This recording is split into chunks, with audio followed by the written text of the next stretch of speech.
आजकल की खबरों में सबसे ज्यादा जिक्र चंद्रयान 3 के बारे में हो रहा है। जैसा कि आप सब देख रहे होंगे कि हर न्यूज चैनल्स, हर न्यूज वेबसाइट पर आज चंद्रयान 3 का ही जिक्र हो रहा है। आप भी इस चंद्रयान 3 के बारे में जानने के लिए काफी एक्साइटेड होंगे। आखिर ये चीज क्या है और इसे चांद पर क्यों भेजा जा रहा है, ऐसे बहुत से सवालात आपके दिमाग पर छाए होंगे। लेकिन आज हम आपको बताने वाले हैं चंद्रयान 3 के बारे में पूरी इंफॉर्मेशन। चंद्रयान 3 कैसे बनाया गया, इसे कैसे लॉन्च किया गया और इसे लॉन्च क्यों किया गया, इसकी बजट क्या है, आज की इस वीडियो में हम सारी डिटेल्स जानेंगे। Landing of Chandrayaan 3. मोदी ने चंद्रयान 3 की सफल लैंडिंग का भी Probe Chandrayaan 3 touchdown just a Chandrayaan 3 ने चांद के दक्षिणी ध्रुव पर सेफ लैंडिंग कर ली है। सबसे पहले साल 2008 में Indian Space Research Organisation ISRO, जिसने चंद्रयान को चांद पर रिसर्च करने के लिए प्लानिंग बनाई। इस प्लान की शुरुआत भारत के ex prime minister Atal Bihari Vajpayee के राज्य में साल 2003 में की गई, लेकिन इस काम को पूरा होते होते साल 2008 आ गया और उस वक्त doctor Manmohan Singh prime minister थे। 22 अक्टूबर साल 2008 को चंद्रयान 1 का काम पूरा कर लिया गया और चेन्नई से लगभग 80 किलोमीटर दूर श्रीहरिकोटा में मौजूद सतीश धवन स्पेस सेंटर के चैंपियनशिप में लॉन्च किया गया।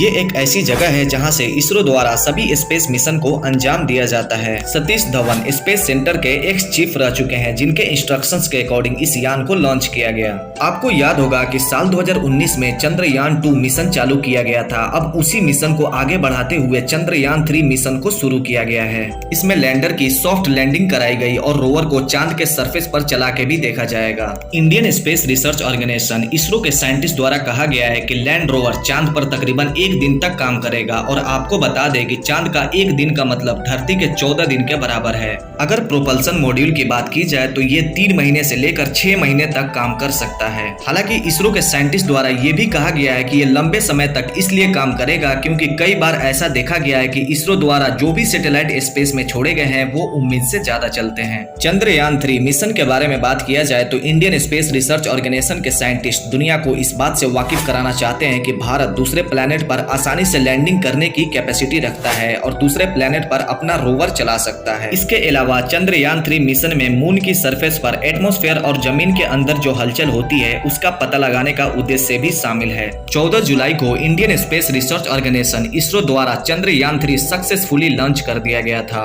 यहाँ पर आपको ये जानना जरूरी है कि अभी तक सिर्फ 3 देश अमेरिका, रसिया और चाइना ही इस तरीके से मिशन को सक्सेसफुली अंजाम दे सके हैं। और 23 अगस्त शाम को 6:04 पर चंद्रयान 3 चांद पर लैंड करके चौथे देश के तौर पर शामिल हो चुका है, जो भारत के लिए बहुत बड़ी अचीवमेंट है। मीडिया रिपोर्ट्स के अनुसार इंडियन स्पेस रिसर्च ऑर्गेनाइजेशन के साइंटिस्ट द्वारा चंद्रयान 3 स्पेस को आंध्र प्रदेश स्टेट के श्रीहरिकोटा नाम के जगह पर मौजूद सतीश धवन स्पेस सेंटर से लॉन्च किया गया था। इसे लॉन्च करने में LMV launch vehicle mark 3 rocket का इस्तेमाल किया गया, जैसे कि पहले के समय में GSLV geosynchronous satellite launch vehicle mark 3 के नाम से भी जाना जाता है। जब चंद्रयान 3 को सतीश धवन स्पेस सेंटर से लॉन्च किया गया तब इसरो की साइंटिस्ट की एक टीम इसकी लॉन्चिंग से लेकर इसकी सक्सेसफुली सॉफ्ट लैंडिंग तक इस पर नजर बनाए रखी थी। अब बात करते हैं चंद्रयान 3 के डिजाइन की। चंद्रयान 3 को 3 हिस्सों में बनाया गया है। पहला प्रोपल्सन मॉडल, दूसरा लैंडर मॉडल और तीसरा रोवर। स्पेस मिशन पर जो यान भेजे जाते हैं उसके पहले हिस्से को प्रोपल्सन मॉडल कहा जाता है। यह किसी भी स्पेस को उड़ाने के लिए जो पावर चाहिए होती है उसे प्रोपल्सन मॉडल देता है। इसका दूसरा हिस्सा है लैंडर मॉड्यूल, जो कि बहुत ही महत्वपूर्ण हिस्सा है। यही वो हिस्सा है जो चांद पर उतरता है। आपको बता दें कि रोवर को चांद की सरफेस पर सही तरीके से पहुंचाने की जिम्मेदारी इसी लैंडर मॉड्यूल की होती है। चंद्रयान 3 का सबसे आखिरी और तीसरा हिस्से को रोवर कहा जाता है। ये लैंडर की हेल्प लेता है और चांद की सरफेस पर उतरकर फिर वहां से इंफॉर्मेशन कलेक्ट करके धरती पर इसरो के साइंटिस्ट तक इंफॉर्मेशन सेंड करता है।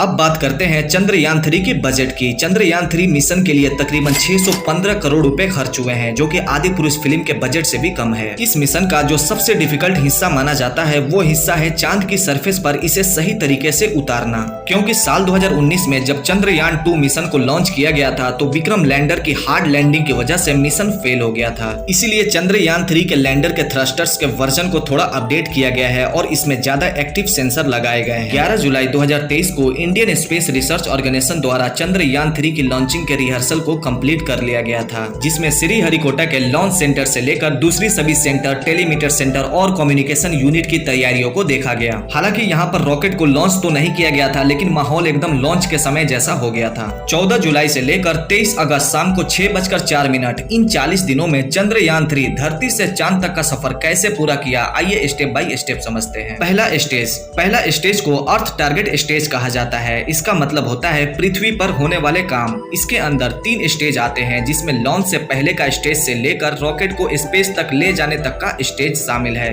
दूसरा स्टेज में चंद्रयान को एक लंबे से सोलर ऑर्बिटल से होते हुए चांद की ओर धीरे धीरे आगे बढ़ाया जाता है। इस फेज में चंद्रयान को चांद की तरफ भेजा जाता है। तीसरे स्टेज में चंद्रयान को चांद के ऑर्बिटल में भेजा जाता है। इसे लूनर ऑर्बिटल इंसर्शन फेज कहा जाता है। चौथे स्टेज में चंद्रयान चांद की सरफेस से तकरीबन 100 किलोमीटर की ऊंचाई पर चक्कर लगाना स्टार्ट कर देता है। पांचवें स्टेज में चंद्रयान में मौजूद प्रोपल्सन मॉड्यूल और लूनर मॉड्यूल एक दूसरे से अलग हो जाते हैं। छठा स्टेज में चंद्रयान जिस तरफ जाता है उस तरफ की स्पीड को कम करना शुरू कर दिया जाता है। सातवें स्टेज को प्री लैंडिंग फेज कहा जाता है। इन अदर वर्ड, लैंडिंग से पहले जो सिचुएशन होती है उसे सातवें स्टेज द्वारा किया जाता है। इसमें लैंडिंग की तैयारी स्टार्ट की जाती है। आठवां स्टेज में चंद्रयान को चांद पे लैंडिंग कराई जाती है। नौवां स्टेज जब शुरू होता है तो रोवर और लैंडर दोनों ही चांद के सरफेस पर पहुंच जाते हैं और दोनों ही नॉर्मल हो जाते हैं। और अब आखिरी स्टेज यानी 10वां स्टेज में प्रोपल्सन मॉड्यूल चांद की 100 किलोमीटर की ऑर्बिट में वापस पहुंच जाता है। इस तरीके से पूरे 40 दिनों बाद चंद्रयान 3 सक्सेसफुली चांद पर सॉफ्ट लैंडिंग कर चुका है। इसके ठीक 4 घंटे बाद इसके अंदर से प्रज्ञान रोवर चांद के सरफेस पर उतरेगा और वहां पर 14 दिनों तक रिसर्च करेगा।